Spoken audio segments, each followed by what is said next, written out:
guys, it's Christina from Redefine Creative, and I am back with another process video using the box of crayons collections from Chamel. And so I am working on a collaboration with Memory Lane Scrapbook Store, which is just an online small scrapbooking store that does sell really awesome supplies. And so there's a link down in the notes below if you want to go ahead and check that out, and you can use the code SECRET20 for a discount on any goodies you find over there in the shop. And she does do a really good job of keeping all of the newest collections in stock. And so for today, I went ahead and I'm using a black cardstock background. And then I'm putting it on top of this pink paper. And this just is a really old paper that came out of my stash. So I wanted something with a little bit of a pop of pink. And so this is an older paper, like I said, just pulled it out of my stash. And then I'm going to go ahead and put this black cardstock onto that background, just on a diagonal, and I included two of the little rainbow photo corners in the top corners only because I really like the look that that gave it with this kind of wonky offset black cardstock background. And I am going to be using this cut file today, and so I just cut this out of white cardstock, and it's just a swirl with some stars, and so some of them are filled in and some of them are cut out. So I'm going through my 6x6 paper pad from Box of Crayons and finding some patterns that I want to use to back these open stars. So any of the stars that are open, I am going to put a pattern paper behind them. And so I went ahead and picked out some of the ones from this collection that have like the pinks and greens and yellows. Rather than using more of the primary colors, I'm pulling out a different color palette. So something I really like about this Box of Crayons collections is you can take it in a lot of different directions.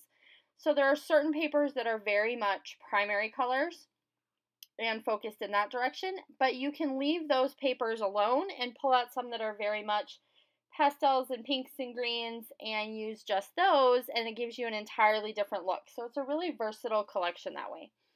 So I went ahead off screen and finished fussy cutting around and filling in all of those open stars.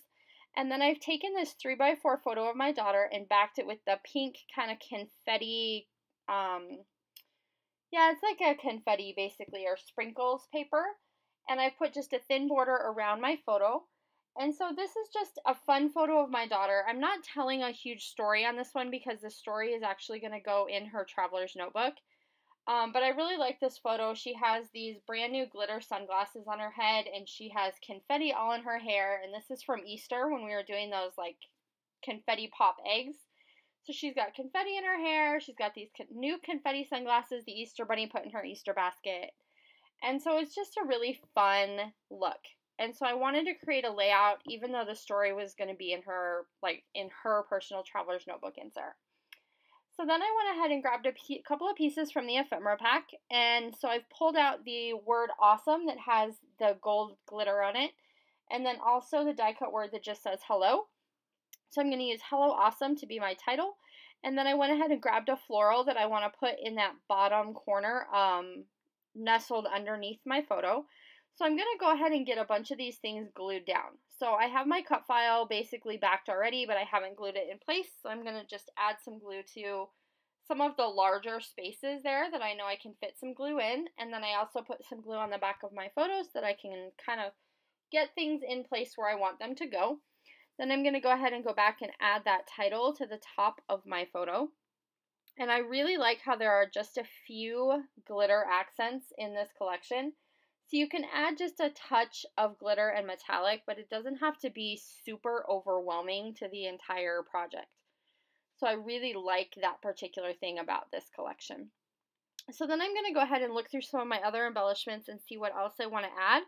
So I've got that floral cluster that's going underneath my photo, and I know that I want to add some additional things to that particular cluster.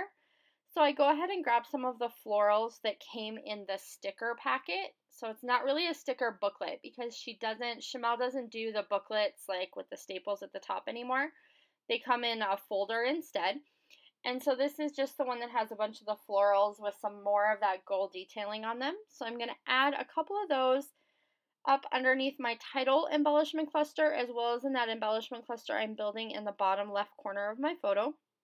And then I'm going to go ahead and add some of the little butterflies from that same sticker sheet as well. And then I'm going to switch back over to the puffy stickers, and there's also some of these little butterflies on there in all different colors. So I'm going to go ahead and add 3 of those. So I'm creating that visual triangle and making sure that I'm including my clusters in 3s, which is what I often do. So I'm going to go ahead and put 1 on the left side of my title, 1 on the right side, and then 1 in that bottom left-hand corner. And then I'm going to grab the enamel dot stars, and I'm going to put those inside some of the stars in this cut file that were not open. So they're the closed stars. So I just picked 3 of those. So I'm creating another visual triangle with those. And I'm going to scatter those throughout my layout. And that's basically going to do it. So I just created a few fun embellishment clusters, and I made sure to pull out some colors from this collection that were not necessarily the primary colors. But because this is such a versatile collection, I can create a lot of different looks with this one set of goodies, which is awesome. That gets high marks in my book. So I hope you enjoyed seeing my process today. Do make sure you stop by and check out Memory Lane Scrapbook Store, and the link is down below. And I'll see you soon. Bye!